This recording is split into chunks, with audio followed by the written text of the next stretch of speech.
Okay, let's do a video. So it's Willie's anniversary time, and I'm going to reminisce a little bit, and you are going to tolerate it for just a little bit longer with a video like this. One of my good friends who passed away recently is Alan Rogan. Alan Rogan was a tech for the Rolling Stones and worked with Keith Richards.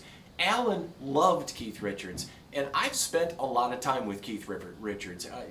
I probably spent hours and hours with Keith Richards, and he is just a fabulous guy. One thing that Alan told me about working with Keith Richards is that he was really a hard worker. Yes, he showed up way after sunset, but then he outworked everybody. And Alan used to say there was pictures of us crew guys who were setting up all the gear during Exile on Main Street, and we would be like asleep underneath an organ, just catching up on a few minutes of sleep, and Keith would just keep on working.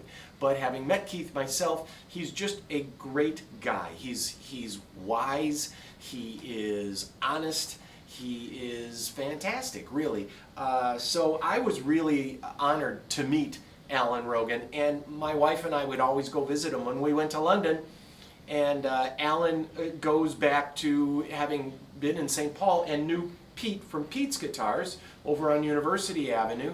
And after Pete died in 1999, Alan and I met, and we traded guitars back and forth, and Alan and I talked guitars on his deathbed. He'd be like, "How much is that guitar you got?" And I'm like, "Are you kidding me? Now, of all times, you're asking me about prices on stuff? Like, shouldn't we be talking about other stuff?" But no, we always talked guitars. And I'm getting to it.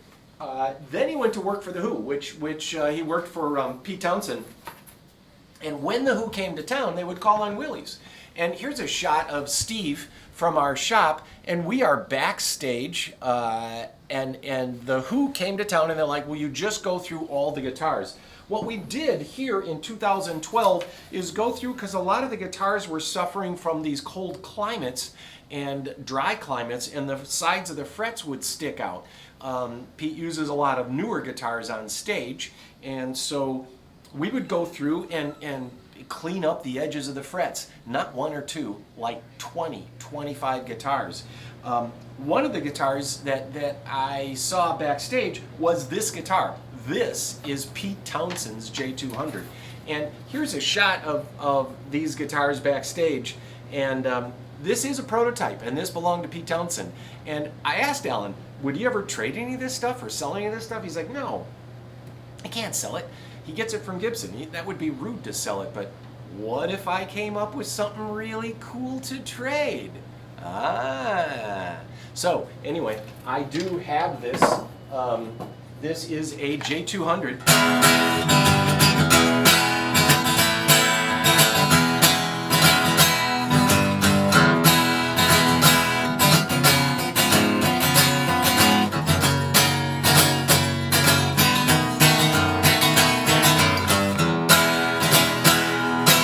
Complete with all the pick scratches and stuff. This is not a Pete Townshend. Well, it is a Pete Townshend J200. This is Pete Townshend's apostrophe S, his J200, and it's got the standard pickups that he would use. It is a flamey guitar, and one of my pride and joys, and no, I'll never sell it.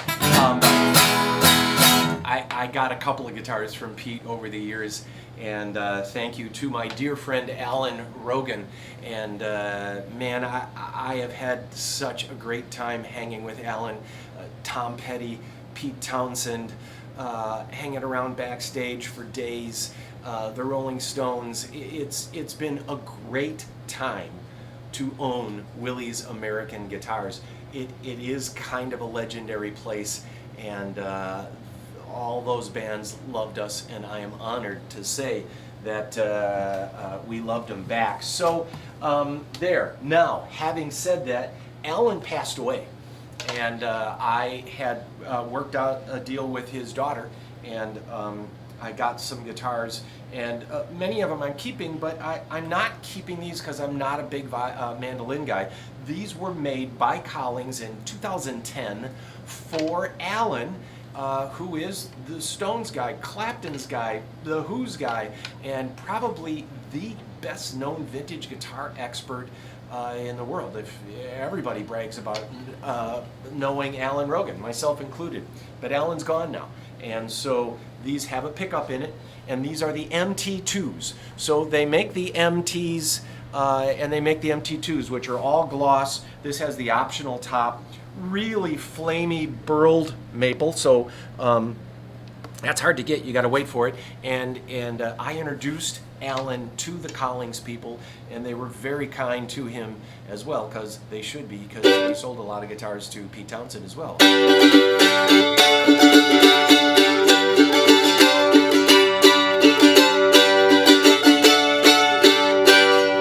I'm going to tell you that vintage Gibsons are really down in value because of Collings. They've really put a hurt. It used to be, I don't know, 20 years ago, vintage Gibsons were the thing. If you want to get a nice professional quality mandolin, there were other things like Weber's and certainly higher end stuff, but when Collings came around with their choice of woods and their dedication, there's just nothing better. This is going to sell at under $4,000. And then I also got this mandola, and again, this was made for Alan about the same time. The same look with the pick guard, the same look with the black top, the same pickup installed in it by the factory, and then more of a flame maple on this one, and then more of a bird's eye maple on this one. And then the mandola is tuned like a viola, which is an octave higher than an octave higher than a cello. So the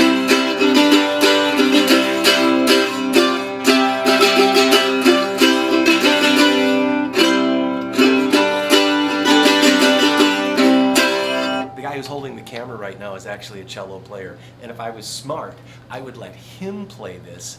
But I'm not that smart, so I'm doing the video without him. And he's holding the camera. Do you want to play one? You want to play this? No, you don't want to. Okay. A little sudden here.